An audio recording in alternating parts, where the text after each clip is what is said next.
नमस्कार। आज हम बात करने वाले हैं भारतीय संविधान के उस दिल की जो हर नागरिक को एक सुरक्षा कवच देता है। जी हां, हम बात कर रहे हैं हमारे मौलिक अधिकारों की। ये सिर्फ कुछ लिखे हुए कानून नहीं हैं। ये वो पक्के वादे हैं जो हमारा संविधान हम सबसे करता है। अच्छा, कभी सोचा है कि वो कौन सी ताकत है जो हमें ये आज़ादी देती है कि हम खुलकर अपनी बात रख सकें, देश में कहीं भी घूम सकें या अपनी मर्जी का कोई भी काम कर सकें? तो इसका जवाब कहीं और नहीं बल्कि हमारे संविधान की जड़ों में है।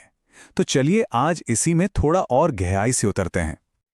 और यही हैं हमारे मौलिक अधिकार, कॉन्स्टिट्यूशन के पार्ट 3 में दिए गए हैं और ये हर एक नागरिक के लिए एक मजबूत ढाल की तरह हैं। इनका बस एक ही मकसद है, हर किसी के लिए आज़ादी, बराबरी और इंसाफ को पक्का करना। कह सकते हैं कि यही वो बुनियाद है जिस पर हमारे लोकतंत्र की पूरी इमारत टिकी हुई है। अब इन अधिकारों को और आसानी से समझने के लिए चलिए इन्हें कुछ पिलर्स यानी स्तंभों में बांटकर देखते हैं। और इनमें सबसे पहले और सबसे अहम दो स्तंभ हैं, समानता और स्वतंत्रता। तो एक एक करके दोनों को समझते हैं। तो पहला पिलर है राइट टू इक्वालिटी यानी समानता का अधिकार। ये आर्टिकल्स 14 से 18 तक में बताया गया है और इसका मतलब बिल्कुल सीधा और साफ है कि कानून के सामने सब एक बराबर हैं। कोई फर्क नहीं पड़ता कि कोई किस धर्म, जाति या बैकग्राउंड से आता है। और ये अधिकार कई अलग अलग तरीकों से काम करता है। जरा देखिए, ये कानून के सामने सबको बराबर लाता है, किसी भी आधार पर भेदभाव को पूरी तरह से रोकता है, सरकारी नौकरियों में सबको बराबर मौके देता है और तो और छुआछूत जैसी सामाजिक बुराइयों को जड़ से खत्म करता है। एक तरह से देखें तो ये एक फेयर सोसाइटी बनाने की गारंटी है। ठीक है, अब आते हैं दूसरे सबसे जरूरी स्तंभ पर, राइट टू फ्रीडम यानी स्वतंत्रता का अधिकार।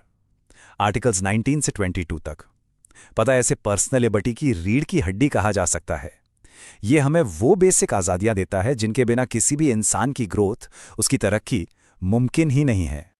खासकर आर्टिकल 19, इसके तहत हमें 6 बहुत ज़रूरी आज़ादियां मिलती हैं, जैसे कि अपनी बात कहने की आज़ादी, शांति से इकट्ठा होने की आज़ादी, कोई भी संगठन बनाने की आज़ादी, पूरे देश में कहीं भी बेरोक टोक घूमने की आज़ादी, कहीं भी रहने और बस जाने की आज़ादी और अपनी मर्जी का कोई भी काम करने की आज़ादी। ये सब मिलकर ही तो हमारी पर्सनल फ्रीडम को मुकम्मल बनाती हैं। लेकिन बात सिर्फ बराबरी और आज़ादी पर खत्म नहीं होती। हमारा संविधान समाज के जो कमज़ोर तबके हैं उनकी सुरक्षा के लिए भी कुछ स्पेशल प्रोविजंस करता है। आप इन्हें उस सुरक्षा कवच की कुछ एक्स्ट्रा स्पेशल लेयर समझ सकते हैं। यहाँ दो बहुत ही जरूरी अधिकार सामने आते हैं। एक तरफ है शोषण के खिलाफ अधिकार, जो ह्यूमन ट्रैफिकिंग, जबरदस्ती काम कराने और बाल मजदूरी जैसी घिनौनी प्रथाओं पर रोक लगाता है। वहीं दूसरी तरफ है हमारे सांस्कृतिक और शैक्षणिक अधिकार। ये अधिकार खास तौर पर अल्पसंख्यकों को हक देते हैं कि वे अपनी भाषा, अपनी संस्कृति को बचा सकें और अपने एजुकेशनल इंस्टीट्यूट भी चला सकें। चलिए अब हम उस अधिकार की बात करते हैं जिसके बिना शायद बाकी सारे अधिकार बस कागज पर लिखे अच्छे शब्द बनकर रह जाते। जी हां, एक ऐसा अधिकार जो इन सारे वादों को जमीनी हकीकत में बदलता है। हमारे संविधान के निर्माता डॉक्टर B.R. अम्बेडकर ने आर्टिकल 32 के बारे में कहा था कि यह संविधान का दिल और आत्मा है।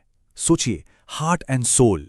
ये एक लाइन ही बता देती है कि यह अधिकार कितना ज्यादा जरूरी है। पर सवाल यह है कि आखिर इसमें ऐसा क्या खास है? तो इसकी खासियत यह है कि यह अधिकार सीधा सीधा पावर नागरिक के हाथ में देता है। अगर किसी के भी फंडामेंटल राइट का उल्लंघन होता है तो आर्टिकल 32 उसे यह हक देता है कि वो सीधे सुप्रीम कोर्ट का दरवाजा खटखटा सकता है। ये एक तरह की पक्की गारंटी है कि इन अधिकारों की हिफाजत होगी ही होगी। तो अब सवाल है कि सुप्रीम कोर्ट इन अधिकारों को लागू कैसे करवाता है? इसके लिए कोर्ट के पास 5 तरह के खास कानूनी हथियार हैं जिन्हें हम रिट्स कहते हैं।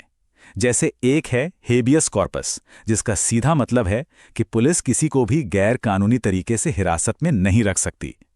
इसी तरह हर रिट का अपना एक खास काम है और इन सबका एक ही मकसद है, नागरिक को इंसाफ दिलाना और सरकार को उसकी सीमाओं में रखना। अच्छा, एक और बात समझनी बहुत जरूरी है। ये जो अधिकार हैं ये कोई पत्थर की लकीर नहीं है। हमारा संविधान एक लिविंग डॉक्यूमेंट है, मतलब एक जिंदा दस्तावेज जो वक्त के साथ बदलता है और बेहतर होता है। और इसका सबसे बड़ा और सबसे अच्छा उदाहरण है संपत्ति का अधिकार यानी राइट टू प्रॉपर्टी।